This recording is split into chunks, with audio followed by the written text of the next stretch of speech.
Қазақстан Республикасындағы мұздағы спидвейден чемпионаты Риддерде осы демалыс күндері өтті.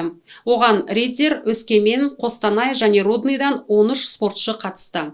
Олар мотоспорттың ардагерлері және тәжірибелері аз айдаушылар.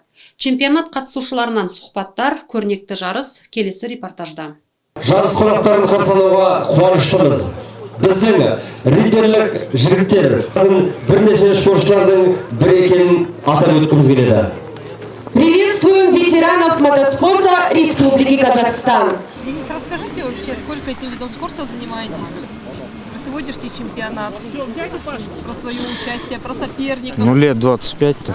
Бұл спортпен мен 25 жылдай айналысып келемін. Қарсыластар жыл сайын өсіп жатыр. Жергілікті жігіттерге лайықты техникалары пайда болғанын байқадым. Көп жаттығу керек, сонда барлығы жақсы болады. Мына жерде әркез жылы қарсы алады. Жергілікті жігіттерге сол үшін үлкен рахмет. Барлығы жақсы.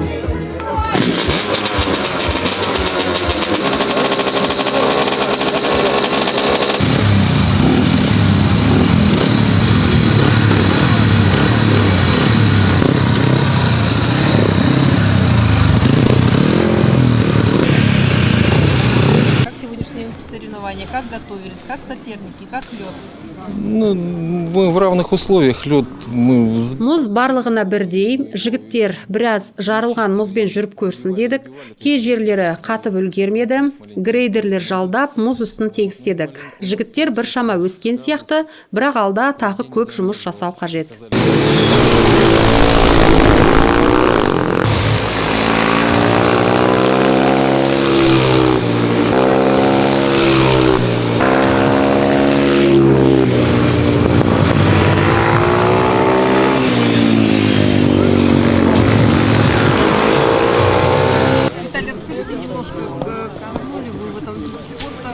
Вот это мои 4-е гонки. Мына жарыс мен үшін 4-шісі. Басында жай көруге келгенмін, содан бастап айналысамын.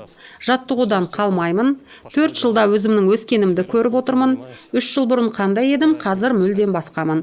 Тәжірибелі айдаушылардың кеңестерін тыңдаймын, солардан үйренемін. Бұл спортқа ең бастысы мінез керек. Мынандай мотоциклдерге әркім міне бермейді. Тіпті мотокросспен айналысатындардың өздері.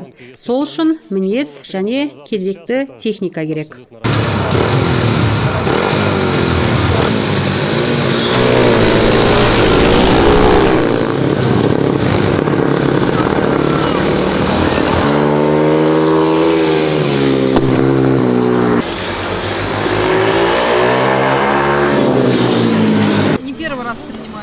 Да, не первый. В соревнованиях расскажите опять, как организация, как соперники, как настроение?